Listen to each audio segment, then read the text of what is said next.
바레인전에서의 이강인의 활약, 시간이 지날수록 더욱 화제입니다.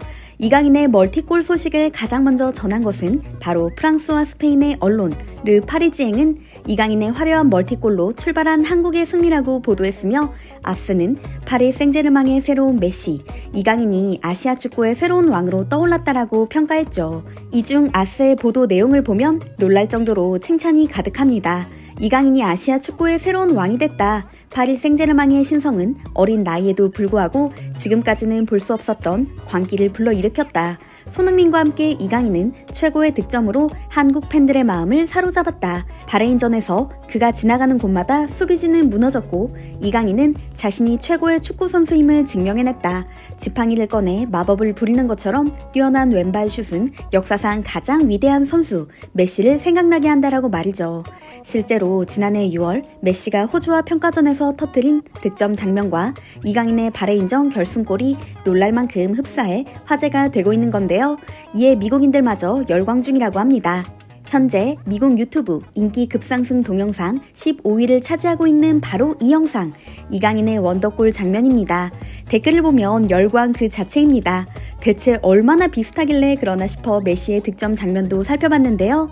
페널티 아크 정면으로 온 패스를 가볍게 툭툭 치더니 왼발로 감아치는 모습하며 공이 그리는 궤적까지 쌍둥이처럼 닮아 있습니다. 심지어 이강인은 메시보다 살짝 먼 거리에서 슈팅을 시도했고요.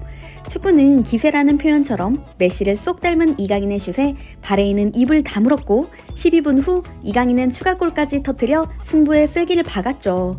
한데 이강인의 골에 유럽은 물론이고 미국까지 떠들썩할 수밖에 없는 이유가 더 있습니다. 현재 메시가 미국의 인터 마이애미에서 활약 중이기 때문인데요.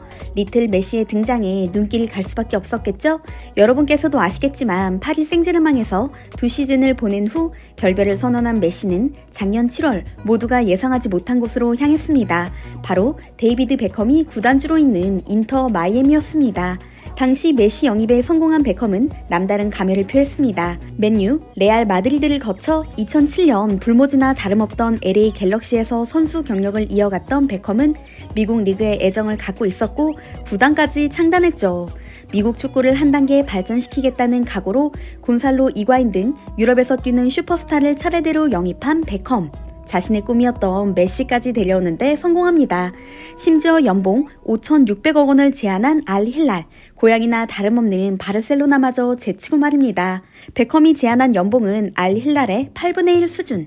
파리 생제르맹에서 여러 이슈와 저조한 성적으로 정신이 피폐했던 메시는 선수 생활 마지막 챕터를 인터 마이애미에서 장식하기로 결심합니다.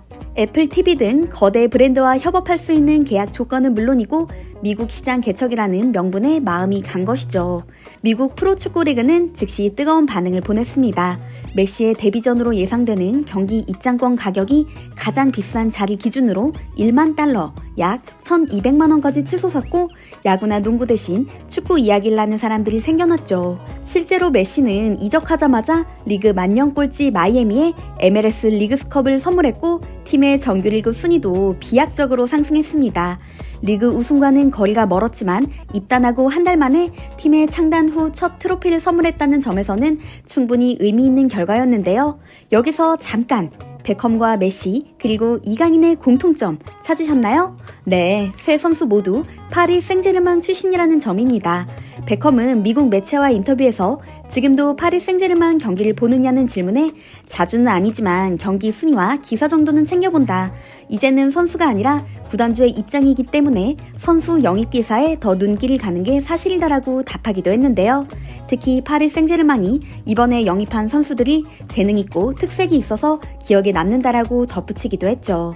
당시 기사가 나온 시점은 메시를 영입한 후 그가 인터 마이애미에서 적응하던 시기였으니 이강인이 파리 생제르맹에 합류한 시기이기도 한데요. 빅네임 위주로 영입을 시도하던 파리 생제르맹이 젊고 재능 있는 신예들을 많이 포섭한 해였다는 점에서 베컴이 특색이 있다고 표현한 게 아닌가 싶습니다. 특히 여러 프랑스 언론에서 이강인을 두고 리틀 메시라는 별명으로 부르며 떠들썩하게 보도하기도 했죠. 베컴과 메시 역시 이강인의 존재를 알고 있을 거라 어렵지 않게 추측할 수 있는데요. 실제로 베컴은 이강인의 플레이를 지켜보기도 했습니다. 유럽 축구연맹 챔피언스리그 경기장에서 펼쳐진 AC 밀란과의 파리 생제르맹 경기였죠. 현재 CBS 해설가로 활약 중인 티에리 앙리와 함께였고요. 해당 경기에서 후반 60분 교체 투입된 이강인은 여러 번 환상적인 개인기를 펼쳤으며 후반 44분 지루를 앞에 두고 드리블로 흔든 후 왼발 슈팅을 때렸지만 아쉽게도 골대를 맞고 튕겨져 나가버립니다. 이처럼 이강인에 대해 좋은 인상을 갖고 있던 베컴은 아시안컵을 기점으로 그의 존재에 대해 확실히 각인했는지 직접적으로 언급하기까지 합니다. 메시와 닮은 선수를 찾았다라고요. 그는 이강인의 바레인 골이 메시의 슈팅과 닮았다고 말하며 놀라움을 표하기도 했는데요. 여기에 한 가지 칭찬을 덧붙입니다. 바로 이강인의 패스 실력이었죠.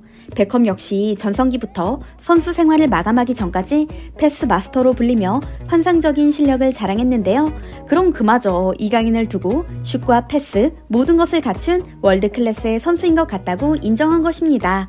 그러나 이강인이 메시의 발자취를 따라가고 있다는 세간의 평은 바레인전 한 번의 슈팅 때문에 나온 것이 아닙니다. 만 18세일 무렵 이강인은 U20 월드컵에서 한국을 준우승으로 이끌면서 최우수 선수상인 골든볼을 수상했는데 2005년 메시가 수상한 이래 처음이었죠. 천재적인 감각이 번뜩이는 창의적인 플레이, 축구 외에는 다른 것에는 관심도 없는 성실함 등 메시와 닮은 점도 많습니다. 또한 이강인은 작년 여름 영입한 파리 생제르맹 신입생 중 가장 뛰어난 모습을 보여주고 있기도 한데요. 이번 시즌 7은 리그 10경기에서 전부 선발로 출전해 총 794분을 소화했으며 리그 한 골과 2도움을 기록했기 때문이죠. 파리 생제르맹 데뷔골이 심지어 AC밀란을 상대로 한 경기였으니 대단한 존재감이라 볼 수 있는데요. 그래서인지 스페인 매체 아스는 이와 같은 코멘트로 기사를 마무리하고 있습니다. 이번 여름 파리 생제르맹이 영입한 화려한 신입생들 중 가장 눈에 띄지 않았던 선수는 아마도 이강인이었을 것이다. 그리고 지금까지 상황을 지켜보면 팀에 가장 많은 기여를 한 선수는 의심할 여지 없이 이강인이다. 그는 발렌시아에서 보여주지 못한 모습을 마요르카에서 보여준 뒤 파리에 도착했고 재능과 노력으로 루이스 엔리케 감독 체제에서 자리를 얻었다. 이강인이 당신의 새로운 메시다. 발렌시아는 이강인의 재능을 알았지만 그 재능을 돌보지 않았고 파리 생제르맹과 한국 팬들은 이강인의 재능을 마음껏 즐기고 있다라고 말이죠. 유럽 현지뿐만 아니라 전 세계에서 주목하기 시작한 이강인 선수의 천재성. 몇 년 내로 리틀 메시라는 별명보다 이강인 선수의 이름 석자가 더 유명해지지 않을까 싶은데요. 여러분께서는 어떻게 생각하시나요? 오늘 영상도 재밌게 보셨다면 구독과 좋아요 부탁드리겠습니다. 항상 함께 해주시는 구독자 여러분 감사합니다.